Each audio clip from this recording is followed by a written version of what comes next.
Na sawote. Oh yeah. Not just samaba. Na sawote. Oh yeah. Not just samaba. Abusuafo Ghana for 17 years ha. Ebra so se ebebo ye Tonton Sansan sabra wei ene bra ye gibra na ye boroboro ensaba hodo ekoso ye man eso. Nia eda yakoma so pa ena ye banya adagye adomu asuko abusebusa ho nsem eye National Investment Bank ye ton wana se ye nton ya ton wana se ye nton ye Ghana ban wa adwempa bi ede ma NIB owon so anu aduro bi ede ma NIB wasabere ya NIB na taba nyina tutu ni tiru nyina kuku ni nankoko bu nyina woso ni sika sama ya basa edi adwen die nyansa die solution edi so anu aduro na Ghana ban wo enye press conference ya be kasa na ensandada na ye bobo akire ye busasa what are the solutions, what are you doing to NIB ye basa nkomo no so but answer na no ye dikendi nkomo bi na san nkomo no hia wo bebre nsusu ye mu no say ye Germany ka ye Germany ko the politics of deceit eba koswe di hini awo my Ghana eba saga ye eba ye na anu ana ye didi ho nkomo eye atemu ana say aseni bia wo eye United Kingdom wo mu di asem no ema nkofo aye bubo omudi no ye ka so omu so nza abrobe enade na ba abante ya wono de aponchidin no de ato no ho so aponchidin na ene guy name abo papo wakofa sa asem na ba wo be ede abeye ni nyina so se enu nti wakwa ye kire e wo kane mampani jomama ahweye abo wo ye na adwe so be sa de no ena NDC achitafo NDC animonyamfo NDC mpanifo titi wo mo Greater Accra ene miamia hodo wo Ghana fa na nyina wo se wo baba ba yesu ye be clean up exercise na sa clean up exercise no ena di ehu bi atonkofo bi mu ama bi mu susu se clean up exercise ne ba so na abo papo ne dom so eba eye biayo ya His Excellency John Mahama office wona wan ha bibi besi ye be ko Amos blessing ho basabra ye ka say amanfo bebre de omo noma eba amode bua Amos blessing say praye age say asoso age say ye Sofia brabeje na ye fa nkodi sa adwuma no be say mo fa video no nto so mo fa pictures no nto so enoma awodo asase aba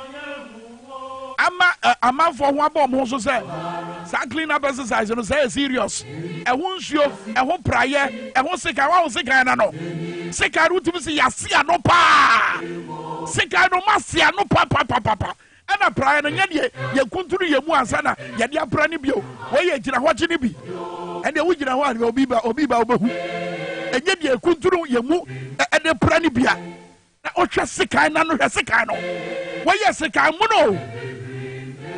mu no ena omo so omo de bakwa kwadodo His Excellency John Dramani Mahama na share ho ezua mrantie no benom ezua maba ho no benom ezua nkokrafo ne mrewafo ebenom wabere omo prapra His Excellency John Mahama ho be dia kra na bo apapo aka no ye mo anu tell because there were serious issues to deal with I can wait come in say me bre wo ho but abehia se ebeye enam the current development hey sika no doso Shasika no pa to say yes. What yes, mono pa.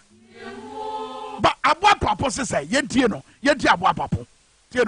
Okay, are you aware that on the same day you are demonstrating, the youth wing of the NDC say they will be having a clean-up exercise? Do they have a youth wing? NDC, do they have a But you are aware? Do they have a youth wing? Well, I'm telling you that the youth wing say they will have a demonstration and they will have a clean-up exercise. I'm not interested.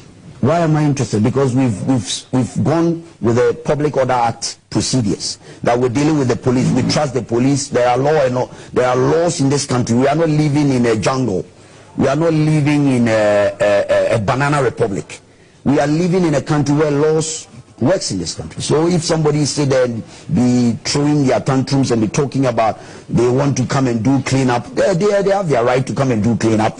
We are law-abiding citizens and we believe in the rule of law. And the rule of law is that we're going through the proper procedures and channels to to go and present our petition to the former president to avail himself for investigation. And that is it, end of story. So whoever is trying to do whatever they want to do is up to them. Come on, Ghana, how by a so Amos blessing, Ewa Humanoso, Yanana Betchum, come on. Amos, my auntie idea we as a Wabra Memwache. Amos blessing a bush of 1 year, Greater Accra Regional Youth Organizer, Emma NDC Amanukuno. Amos, she will mammy. Eye, Abwa Papo, ya, Wakwaya yet, Enti Namukwako Prapra, His Excellency John Mahama, officer now.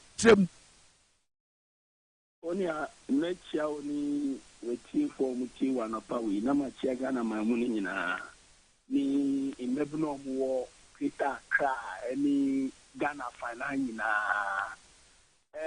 nya ne wo mu se de ankaye abua papunti na ye ko ye clean up exercise e wo John Dramani Mahama officer any means say John Dramani Mahama officer de ankaye be fipa o because Tonu Yanka Bibia Kayen clean up.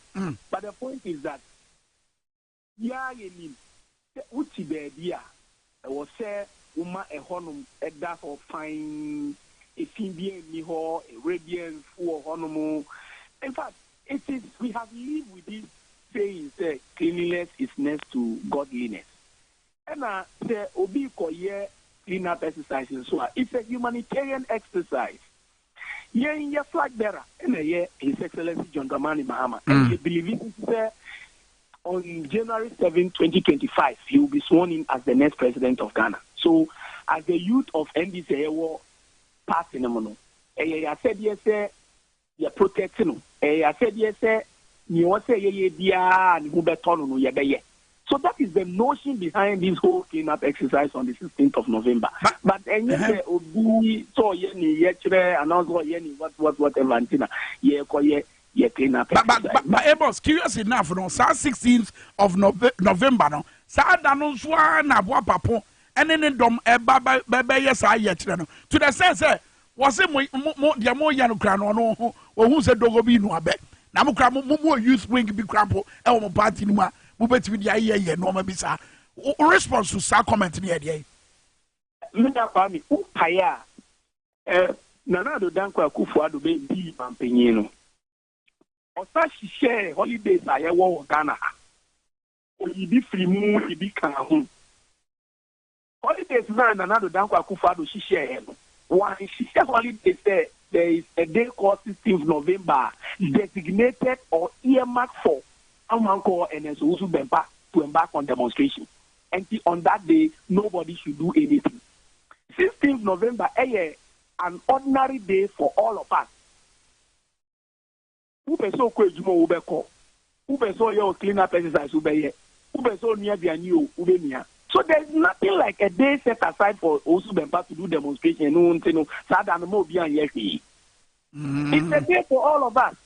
On one soundbite now, boy, you know. On why in his statement, yes, Ghana is not a jungle. Ghana is a country of laws. And as part of our laws, one of our rights is what we are going to do. We have a right to clean our environment. What is so difficult about that? And I was so glad that we are man Casamufie, but no mom never mufie, but so about no should not bet to moi. Again, a busy. What near can say, ye clean up exercise. Whoever is authorized to join us, will join us peacefully. But if you are not authorized to join us, Uba Honuma will treat you as an unwelcome visitor. That one is a very simple thing. And on it, say, if you are not part of the Uber journey for the cleanup exercise, that's Uba Honuma, then it means that Uba be fomenting trouble. It means that you are trespassing on a private property. That one, Emrano Krama Hukain, says the Uwo Ufie, that's will be trespassing property. You have a right to take near preemptive actions. And part of the preemptive actions that the laws and even the criminal code, criminal offenses act is that you can even kill the person. It is allowed by law. If the air can say, we are going to do our cleanup exercise peacefully. Frere Mebrune war Ghana finance na say omumbra na cleanup exercise no peacefully. But remember, you are not part of it, don't step foot there. It's as simple as that. Even when say almost so exercise almost democratic rights to protest. When there is a saying, say, where your right starts, that's where someone's right stops. And that's where your right stops, that's where someone's right starts. The fact that you have a right to demonstrate also means to say Obinsu has the right to the quiet enjoyment of his private property. So there are two rights there. You have a right to demonstrate. Someone also has a right to enjoy his private property without any interference. Okay. So in this case, His Excellency John Dramani Mahama, under the Constitution of Ghana, I want the right to say, let's man the office, and in Juma, about ember without authorization. And that is what all the paper wants to do. Very well. All right. We have been a media person for so long. What cover demonstrations they did? Yeah. What is there will be a demonstration for private property? There was what did that? It has never happened. All demonstrations have been against public officials or public institutions. That's right. The reason that those are the people we pay taxes to hold them accountable. Who is paying taxes? They don't use the money to hold him accountable. Yeah, some more. Anyway, Amos, Medasi, Yan Van Pimha, and Kayano, a daddy bay, and it's a dada mobile clean up no, a dra.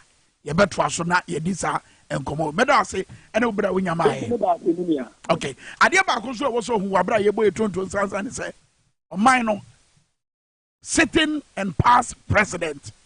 There was some mobile, and I'm running my home. In fact, I said, I want me say, I was some mobile. It is a be ever pose a threat to a former president. What is the state doing? Yeah, or therefore, Kwame, me see. What you say? I been about to where the bomb kakra. Kwame, me that's something extra my drink kakra. Makwaku we are there. Me and Mako we are there. No. What's the old Bama map? I be protesting. Actually, me say Mako we are there, but in your share. You cannot hear fa. Because state no, yes,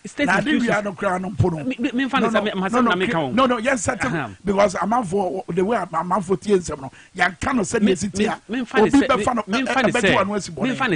Makuya in Swiss here, Makuya. Say soon na Makuya, who say me Obama Honum. I said me take action saying soon na Makuya. Oh, then I may have found. The Nimpana is soon any diano. On one Casadena or on Wayafa, state institutions, CID for special prosecutor, government Nankasa then, or Honum, a Yoko, any other institutions, a don't feel the Bibi Omwa, former President Mama now was on Cadeng. On your day, where state institution, and one Cadeng. Well, anyway, so what you have fast and come over and Kogu, 9 year Dika, Ediano, Efa acquire access say, and in Susabonia, Enya, our Ghana for Swano pay. Young Mongram says, Mr. Mammy, a year takwa, a quasi takra, the video no, photo screen so no share, great rockana, SC as of Enra, 8 p.m. And the Musa Besina no pay, as of 6:40, na yene openi edin komo, was so much na ke Musa can call, ke be also ma, adaya, acquiring more bonny in Tokro, and your portfolio, man house. Tokron kwa na wa kwan ni mo eti obi a wono no wote boss ma long journey won kwa ne ba bi wakwa ye na de hia bi obi a bi asabe wayade a wote ka ni mu a woni se won hwehwe mu no woduru sa time ya obeti manum na aduro bi no wonya sa akwanya no eti amafo tetika mu as of 8 p.m.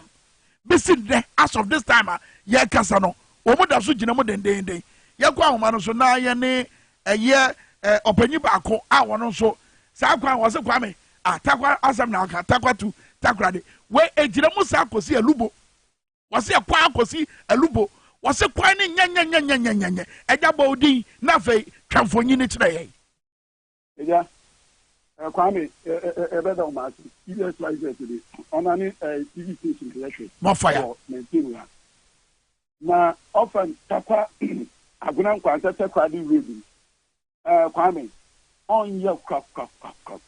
Now, the people say that Marisha will not have brain TV.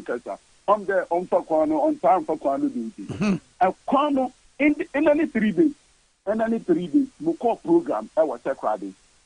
Ended that, and you ended the mobile in the Michael. Because of the nature of the road, mostly now, we find go slow, what paid on it in 2 months, my baby America, or that must literally remember that for friend and tech ready. As I'm speaking to you now, but I don't want tech ready.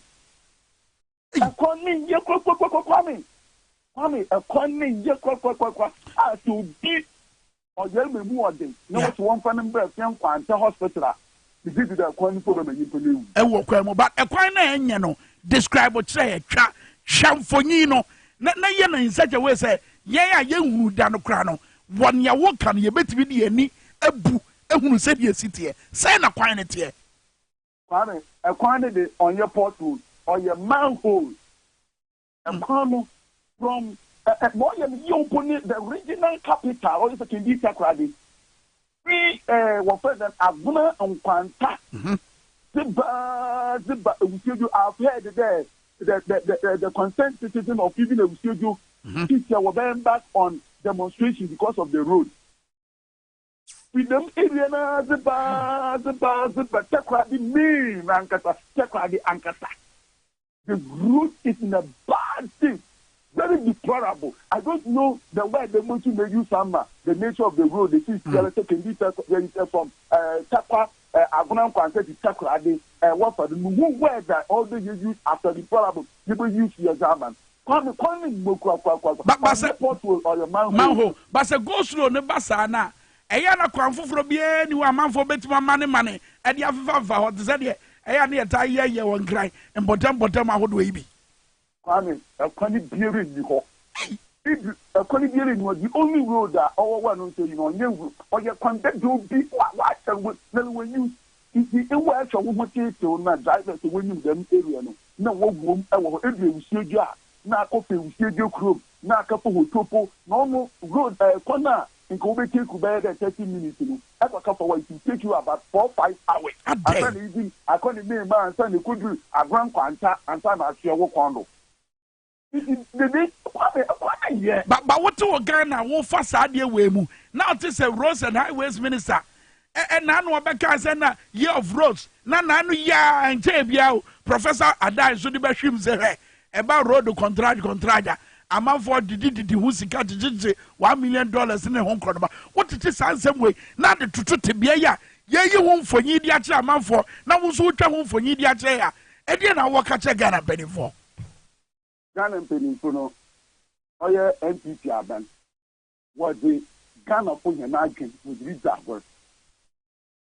Ghana and penny for all your NPP Aban or what your uncle far.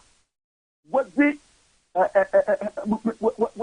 was the young you see? Was it a pigana ma? Because the year of road, the year of it is Westerners. Are we not part of Ghana?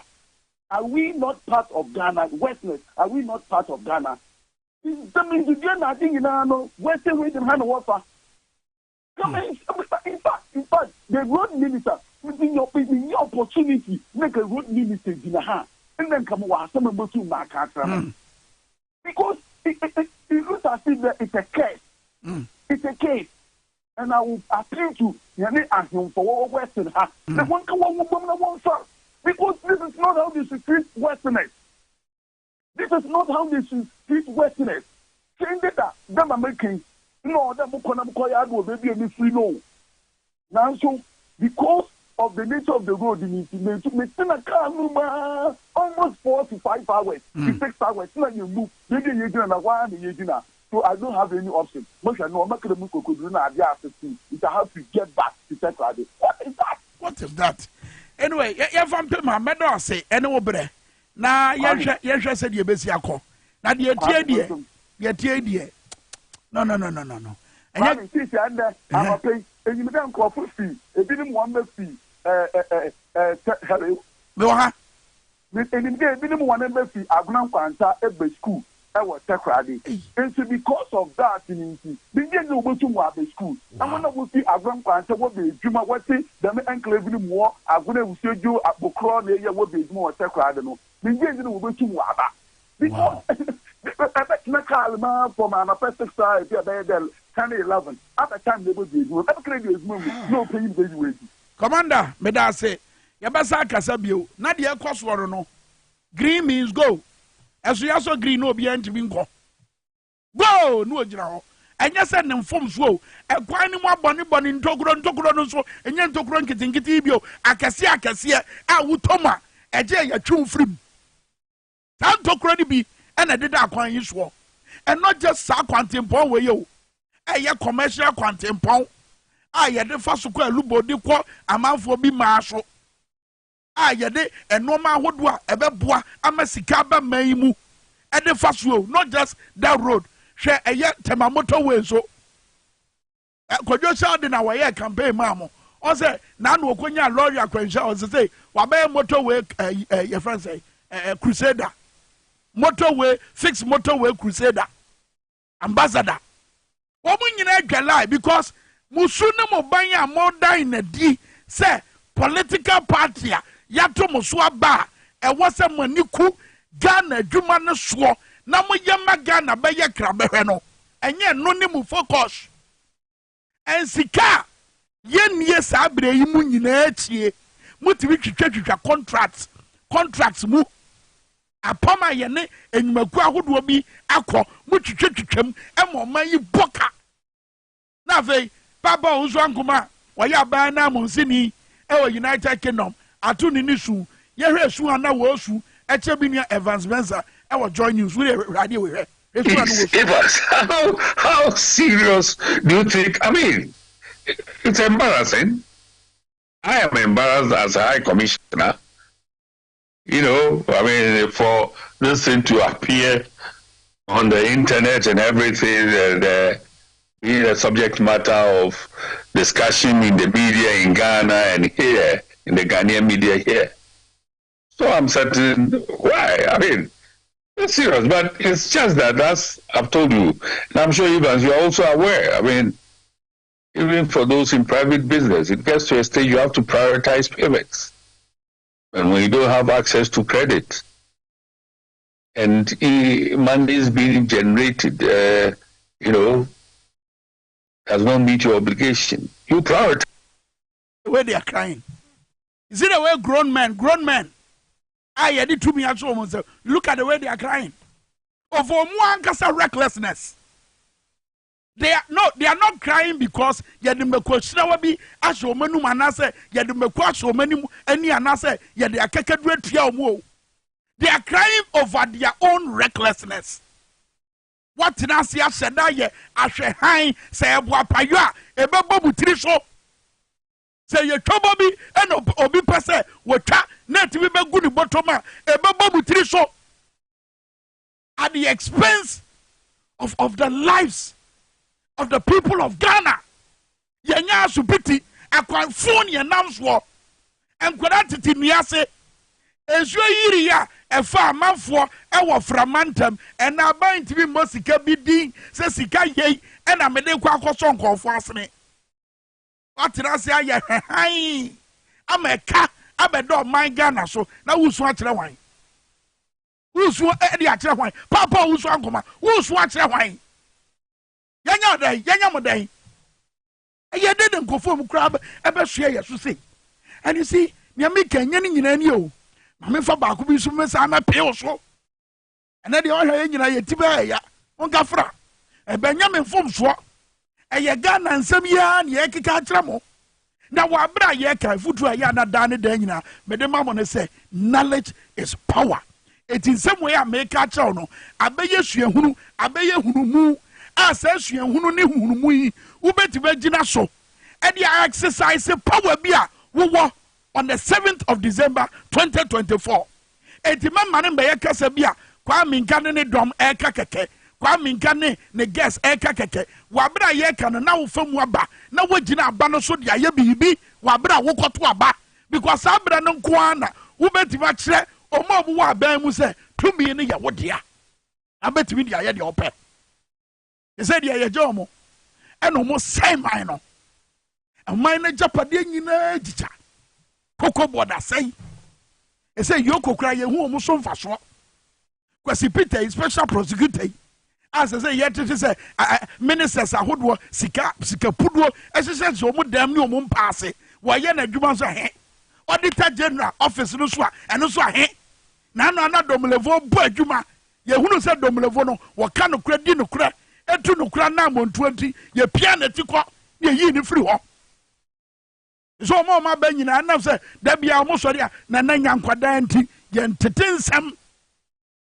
na ni nyina achie ye sika kra bia hodo a wose ye bo ho ban including Bank of Ghana what da kwawe so NIB National Investment Bank aye ni down mo so ene hwede asie ni kokko mu nyina wo so enam sika 70 ni tiri mu nyina kuku enam sika 70 say ya politics eche bia bate honorable Isaac Adongo enka obate eye Franka Nodompre enka but answer na no yenua odafo ba achie asem we wadi achire ewo Ghana mrase bedwafie echire wadi ba achie chire mu chire yen kwame medase asebuni nyina ne se be busumi mienu ni ana wura azigadago ona ise we ranking member ema edonkuma no me fanso on kasama wo me basi kasem ho boga central mrashe bejani ana o se NIB aban pese ugu NIB into no a sheda kokko bie ni bank account so de nsanchofo di nachi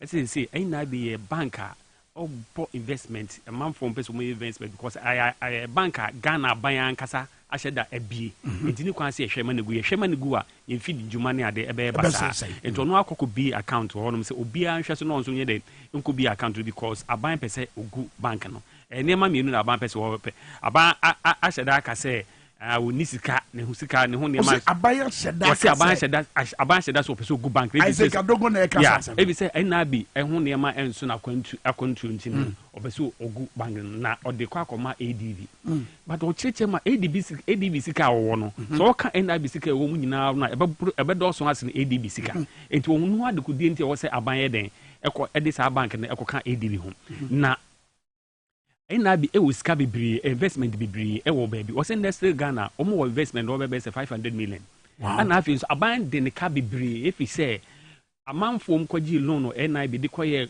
road contract ne ade no aban tu asankofo ne ka edi sankofo ne nyina do musika ba NIB be nya sika na ne ho akonkro aso no entom ka wo musika nyina bom na NIB mfa so se aban tu sika NIB ode NIB ne investment ne ade nyina obe NIB betime tua sika aban hwe free ne ho no ma se nya mfa so obekra be 1.3 billion ento on tia se o se aban egu NIB enti aban make sure say investment na wo Nestle Ghana o betima kwa gise sika no no de aba ma NIB no otimi de abon ho bra na aban san hwen hu se so ogu NIB sisi ana anaso o de ka ADB ho a NIB on the managers on the directors dada that's right ADB so on the sanko for na be yomu dey enti nipa ana ombelusu ejuma enti yankai DC 2017 say ya e ka se bank bi egugu no ahwa na asa enti aban eni kwa se aban nya interest obegu bank ne dan say obehwe se bank ne betima gina na so eno ne minority argument say yen hwe ne mo bank no ban mem yen tira ho mane ngu edi say de ebiesi da yema na hoode ehia na aina bi gina na so ebebo Ghana amanfo be maintain omadwuma ade omu kan ni na no dom preso de no okay enti eno ana na ye me nwanwa kakran say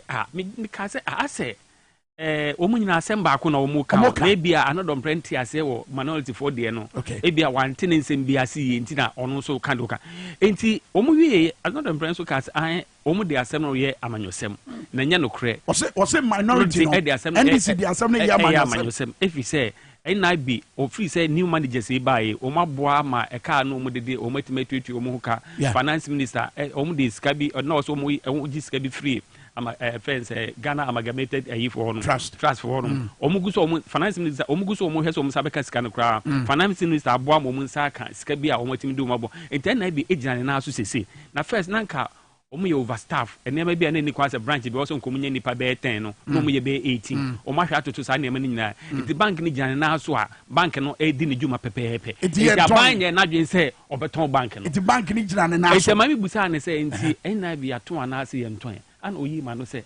me a me ye me wo don kese afa me wa ban mu no se to NIB a minim na Zegadongo o opposition bit ma ka che me say enti enchonchofo e mo to madwum NIB yem ton ne enton na that means e bia nsema don kuma ne kai no aban de aye adwuma every be 28 from 28 September ebepim ne bia aban de aye adwuma enti na another prince abaye sa press conference okay sa asem said asem nyina aso be gia tum say de don kuma ne kai no e no mo de aye adwuma no eno so da na enti no yentie say dia another pre wo si yi wa no ebra wo busa asa akwese no yentie no ado agiri mrashe bejani ono anso ne boabo adom anoma edom kese no mrashe bejam e dey sim to dwa ene e mrashe bejam abra of friends and chofo anu ka che wo say ebe bosom intem ni ensem adom kuma no kasa ma for mesikasem ora Zegadongo e de betu dwa say NIB aban pese oton anaso pese ka ADB oni ADB bo no eno kre bi e nem Ghana for emosa ensem entu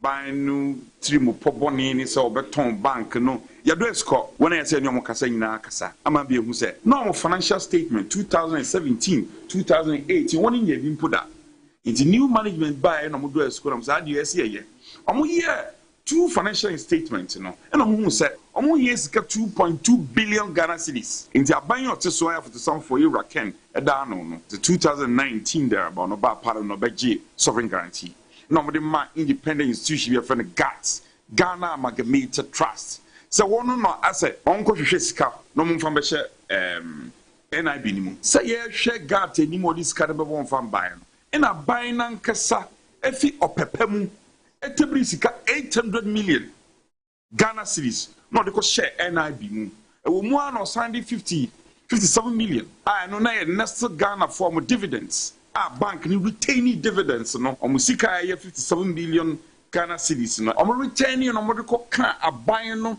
800 million na be 857 and no na bank ne kure mu nkakra ababedum pepeso amodui NIB bank no omo ko forma ko si pepeso bi say edabia no mo ko gibosia 160 million Ghana cedi from Bank of Ghana and so mutime yo modwuma so mbe na me no kase aban no any new leadership of bank na your board any MD any management omo nhihye pa omo ye yenti sa 160 million lanka debi omo ko gifi Bank of Ghana no mutime sia no even though na Bank of Ghana mamo restriction mutime lend no omo say ye adwuma nkakra fan ho ama omo raise omo capital some 3.5 billion ma eba be do 5 billion yet here no as a majority no ya busa all the questions I see busa and you be say and then 7 previous airtime pa into pa mo chow omo ni hwe ka omo jai ka yeah wa be mo as a majority wa be me say beton NIB me mente owura dongo de baba ka kire me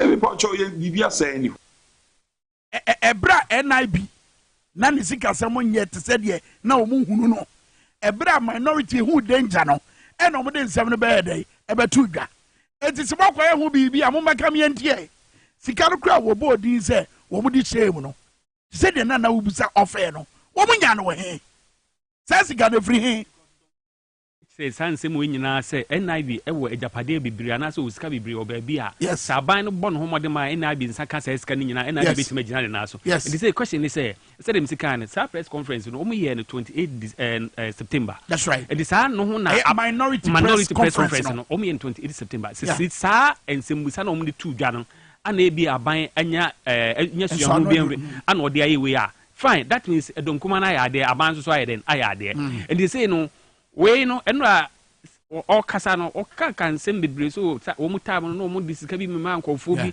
but according to Adongo ne friends Richard Champon no o mche say so wonte bank nsem na se a office sa keke enya brofo keke yentie honorable Isaac Adongo na nsem no me be ko to acho no ni nua Omar Sanda edin komonra ewo eyewitness news ye wiani aba eja Richard Champon one also ye ranking deputy ranking ewo finance committee mrashe begafie obetene nsem no nia okache me nua amapoma chicheku wenra ye nwumre bremu kase bomo but Isaac Adongo de ni was say if they near majority no don't have facts they should just be patient investigate and get the facts before they come out and not to as can say the NIB has outsourced its treasury function to a brokerage firm in which they share a profit of 60% to the brokerage firm and 40% to NIB. when NIB has a full-fledged treasury department headed by a general manager. This is not an easy matter.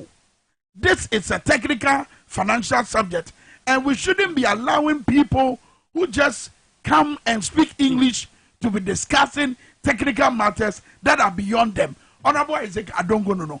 But Eja Richard Champo, Honorable Richard Champo, what you say, I was Santika Semu, Echeminia Amapoma, Checheku.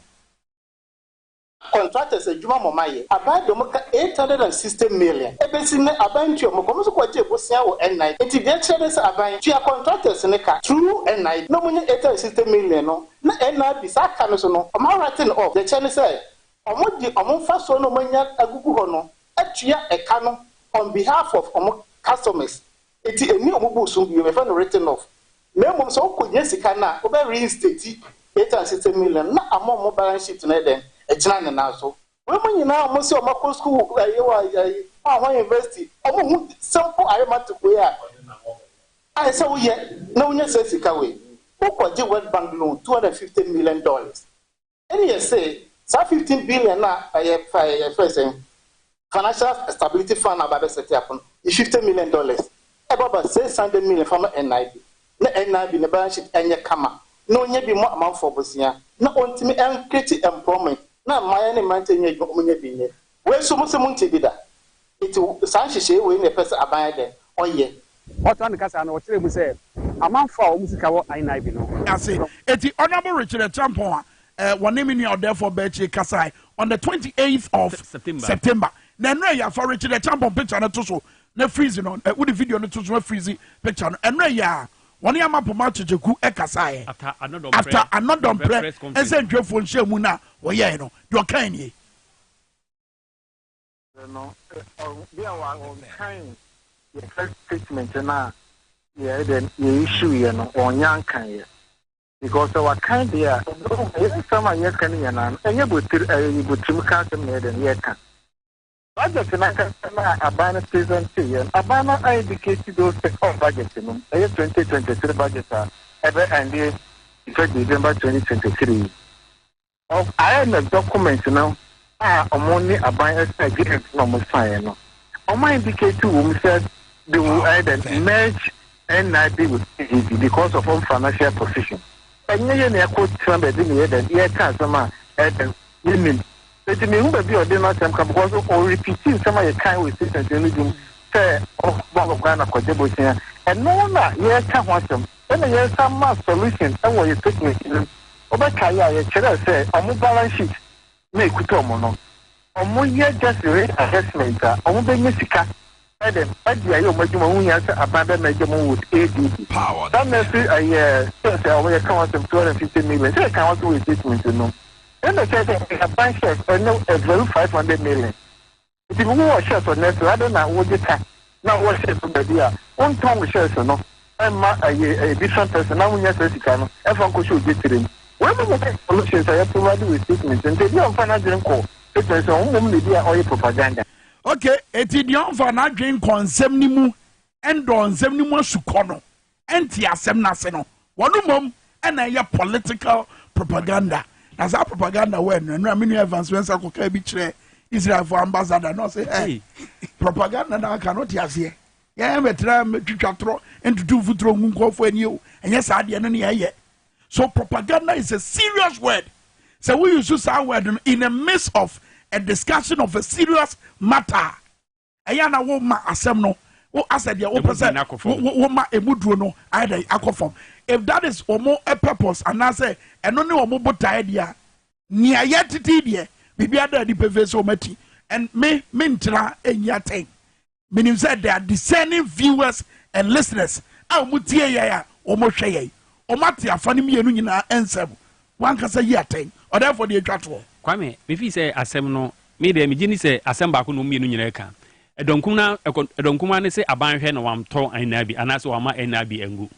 Ana edom kese ne say there's no way aban beto NIB anase NIB bigo NIB gina na so enti say edom kuma do musem omdi ka do musem betu dwa say how NIB wo mti Ghana for M1 NIB gina na so no ana dom kese no say no sa ensem no mka ye ne nyina no enukro bi enim but aban etu sa na mo ama NIB etime gina na so enti mfi say says Ghana na ati the epi says na bi jan na so a obia Ghana ban obeye bank na be ye adwuma ama nya ties ahodo ama manfo nso akobo busen ho de ye adwuma ama manfo nso nya adwuma ye enka nipa a omo ho no ma senka bank no go ebe yi wo made wo nya ye nya wo made wo bekoso ayi wo adwuma na ba bekoso ataxe wo mu na ye de esi school dan ene ade enti mfi say asem papa enti Ghana fo nso fa ye ni akire ne kodu no ebi na ye say afede na bi nsa nyina no so na ye ba beton de say don kuma ne kan ya ka say emre bi mu nyina mo ka say ba ko nti na de asem na mo kan misi say na wo say Ghana fo ye nyina ye di ensem ye di ye ni di ensem ochi na emre bi si a yetime yi wo matan abuso mo question say enno ase na wo kan enna asem a wo kan wo nyina so ene di do yen ye say Ghana be ko nanim me da so therefore kwasi ba chie abranti a ye wo no kwasi ada wo ye kronkron wo nsem ena ode abetu dwa no pay atu ye ne adwendwe we de homework pa na ade amayo but answer na ye di Tonton Sansan beto no yentie Professor Jan nanu ya brana eye justice atuguba echeche nsemu akire atemchia ekoso ewo man mu no o kan bibi fa akoso mo down spillage on any nuoma bi ekoso Ghana we waso na tie we ewia na ye di Tonton Sansan no atwo tie we mame.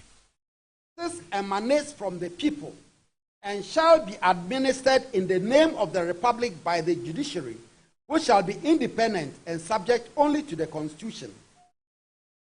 Ladies and gentlemen, the import of these stipulations is to underscore the fact that the judiciary and hence judges of our courts are accountable to the people as their servants and not as their masters, in the quest to achieve and advance the vision of democratic government and the objective and tangible fruits of democracy in our land. Additionally, and more importantly, the judiciary has the bounden duty to hold all other powers, entities, and agencies of state accountable and ensure transparency in their actions or deeds. And in this respect, I felt very, very agonized when the Supreme Court in the 2020 election petition decided to shield the Electoral Commissioner from giving evidence. The Supreme Court in that trial was a constitutional court, not just any court. And the Electoral Commission was the returning officer.